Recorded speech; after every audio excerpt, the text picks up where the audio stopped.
జపాన్లో ఏపీ నర్సుల శిక్షణకు ఒప్పందం. జపాన్లో నర్సులకు శిక్షణ ఇవ్వడానికి నావిస్ హెచ్ఆర్ ఇండో జపాన్ ప్రోగ్రాంతో ఏపీ నైపుణ్యాభివృద్ధి సంస్థ ఒప్పందం చేసుకుంది. స్కిల్ ఇంటర్నేషనల్ ప్రోగ్రాంలో భాగంగా ఈ ప్రాజెక్టును పైలట్ ప్రోగ్రాంగా తీసుకోనున్నారు. నర్సులకు జపనీస్ భాషపై, జపనీస్ కేర్ గివింగ్, కేర్ టేకింగ్లపై శిక్షణ ఇవ్వనున్నారు. తెలంగాణలో మొదటి గిగా కంపెనీగా అమర్ రాజా. తెలంగాణలో మొదటి గిగా కంపెనీ అమర్ రాజా 2025 చివరి నాటికి బ్యాటరీల ఉత్పత్తిని ప్రారంభిస్తుందని ఆ కంపెనీ తెలిపింది. ఈ పాజిటివ్ ఎనర్జీ ల్యాబ్ను ఏర్పాటు చేస్తున్నామని వెల్లడించింది. తెలంగాణలో ఇండియన్ నేవీ రాడార్ స్టేషన్.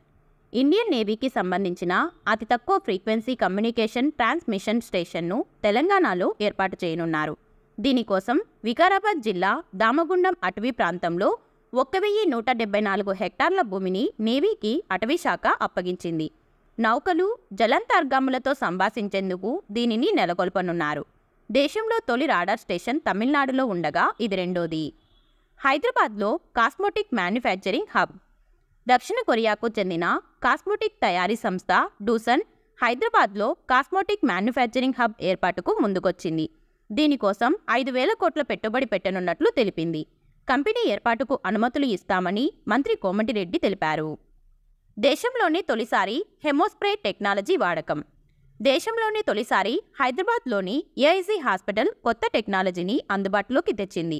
జీర్ణకోశంలో రక్తస్రావాన్ని అడ్డుకునేందుకు హెమోస్ప్రే అనే టెక్నాలజీని వాడింది. ఎండోస్కోపీ చేస్తున్నప్పుడు రక్తస్రావం జరిగినప్పుడు హెమోస్ప్రే సాయంతో ప్రత్యేక పదార్థాన్ని పిచికారీ చేసి దాన్ని నియంత్రించినట్లు ఏఐజీ చైర్మన్ డాక్టర్ నాగేశ్వరరావు చెప్పారు. ఇండియా ఓపెన్ రన్నరప్గా సాత్విక్ చిరాగ్ జోడీ. ఇండియా ఓపెన్ డబుల్స్లో సాత్విక్ చిరాగ్ జోడీ రన్నరప్గా నిలిచింది. BWF world tour super 750 doubles ఫైనల్లో మిన్ సాంగ్జాయ్ చేతిలో ఓడిపోయారు. హైదరాబాద్ బ్యాటర్ తన్మయ్ ప్రపంచ రికార్డ్. హైదరాబాద్ ఓపెనర్ తన్మయ్ అగర్వాల్ రంజీ ట్రోఫీలో ప్రపంచ రికార్డ్ సృష్టించారు. ఫస్ట్ క్లాస్ క్రికెట్లో అత్యంత వేగంగా ట్రిపుల్ సెంచరీ చేసిన ప్లేయర్గా నిలిచారు. దక్షిణాఫ్రికాకు చెందిన మార్కో మరియస్ రికార్డును తన్మయ్ బ్రేక్ చేశారు. 7 క్రీడాకారులకు పద్మశ్రీ. ఈ ఏడాది కేంద్రం క్రీడారంగంలో 7 పద్మశ్రీ అవార్డులు ప్రకటించింది. Tennis star Rohan Bopanna, squash player Joshna Chinappa, Harbinder Singh hockey, Purnima Mahato archery, Satendra Singh Lohia swimming, Gaurav Khanna badminton, Uday Vishwanath Deshpande Mallakhamb coach అవార్డులకు ఎంపికయ్యారు. భారత జీడీపీ ఐసీఆర్ఏ 6% అంచనా. భారత వృద్ధి రేటు డిసెంబర్ త్రైమాసికంలో 6% కంటే తక్కువగా ఉంటుందని ఐసీఆర్ఏ అంచనా వేసింది. ఖరీఫ్ పంటల ఉత్పత్తిలో తగ్గుదలే దీనికి కారణంగా పేర్కొంది. 4వ అతిపెద్ద స్టాక్ మార్కెట్గా భారత్. ప్రపంచంలో 4వ అతిపెద్ద స్టాక్ మార్కెట్గా భారత్ అవతరించింది. $4.33 ట్రిలియన్ విలువైన షేర్లతో భారత్ హాంకాంగ్ను వెనక్కి నెట్టినట్లు బ్లూంబర్గ్ తెలిపింది. స్టాక్ మార్కెట్ల విలువలో అమెరికా $50.86 ట్రిలియన్ తొలి స్థానంలో ఉండగా $8.44 ట్రిలియన్ చైనా, $6.36 ట్రిలియన్ జపాన్ 2-3 స్థానాల్లో నిలిచాయి. క్రికెటర్లకు బీసీసీఐ అవార్డుల ప్రదానం.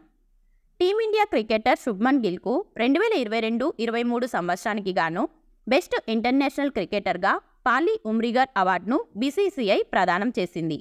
మహ్మద్ షమి 2019-20, రవిచంద్రన్ అశ్విన్ 2020-21, జస్ప్రీత్ బుమ్రా 2021-22 సీజన్కు గాను ఈ అవార్డును పొందారు.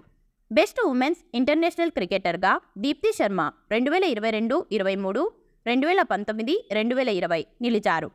స్మృతి మందాన 2020-21, 2021-22 కూడా ఈ అవార్డును పొందారు. మాజీ ప్లేయర్ రవిశాస్త్రి, ఫరూక్ ఇంజనీర్, సీకే నాయుడు జీవిత సాఫల్య అవార్డులను అందుకున్నారు. వీడియో నచ్చితే లైక్ చేయండి. Please subscribe.